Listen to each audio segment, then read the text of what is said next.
Hello, dear friends. This is a case of a 56-year-old gentleman who admitted with symptoms of posterior stroke, and CT scan was done, and acute subdural and subarachnoid hemorrhage in the posterior cranial fossa found. We will see the images little later.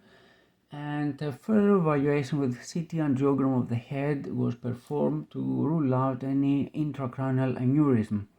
As for the intracranial arteries, I didn't find any significant findings, but two small aneurysms here, the first here and the second here, were found, but they arise from the veins.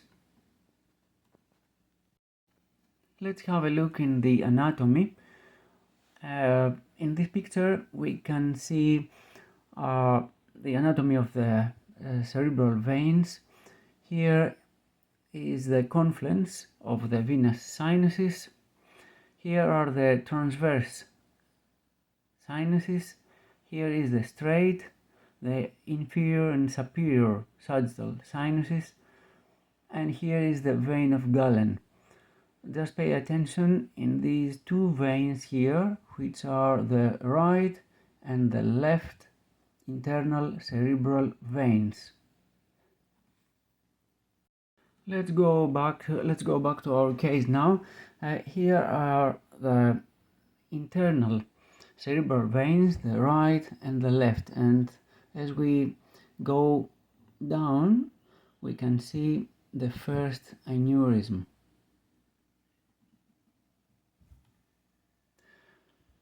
And as we go a little further down we can see the second one, and there is an anomalous vein here connecting the two aneurysms. Okay, here I will zoom in to see it a little better. Here is the first aneurysm arising from the right internal cerebral vein, which is here, and communicating vein, anomalous vein, comes here and communicates with the larger aneurysm. Little further down we can see that the drainage is through the confluence of the venous sinuses at this region here. Here in coronal view we can see the first aneurysm arising from the right internal cerebral vein, and from this point we can follow this vessel, this anomalous vein, connecting with the larger aneurysm at this point. And further down we can see the drainage to the confluence of the venous sinuses. This is the straight sinus, and at this point this is the vein of Galen, and it is quite enlarged, and there is a small stenosis at this region here.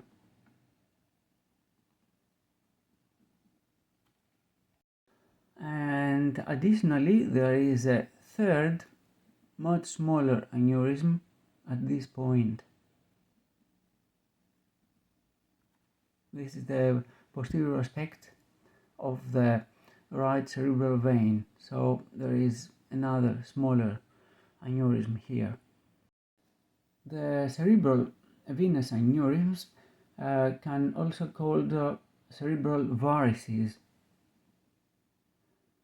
and they are uncommon cerebral vascular malformations and very rarely found, usually in isolation. But in this case we have three aneurysms, cerebral venous aneurysms or cerebral varices, which is extremely rare. and they are associated with acute intracranial hemorrhage in the posterior cranial fossa. As I mentioned before, I didn't find any significant findings in the intracranial arteries. However, there is an impression that there is some irregularity of the contour of some of the arteries. The A1 segment of the left anterior cerebral artery is stenotic here, is narrow.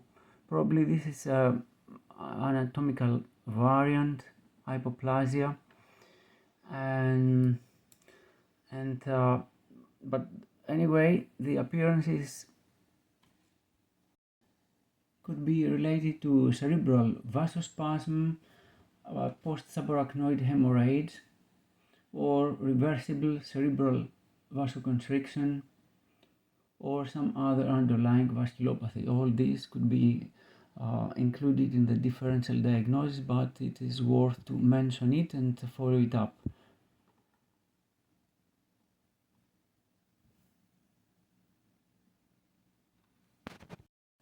And here is the initial CT scan of the head, and we can see the acute intracranial hemorrhage in the posterior cranial fossa. We can see the acute subdural hemorrhage along the tentorium, either side.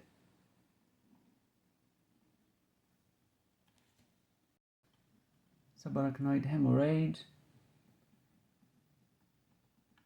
and the ambient cistern.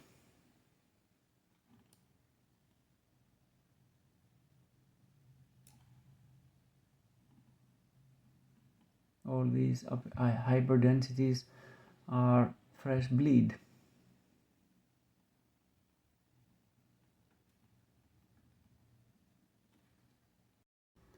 Here is the fourth ventricle, which shows some effacement.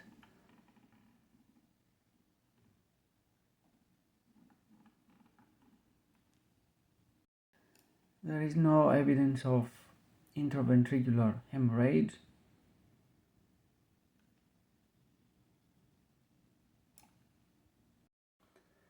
Dear friends, thank you for watching this very unusual and interesting case. See you again the next time.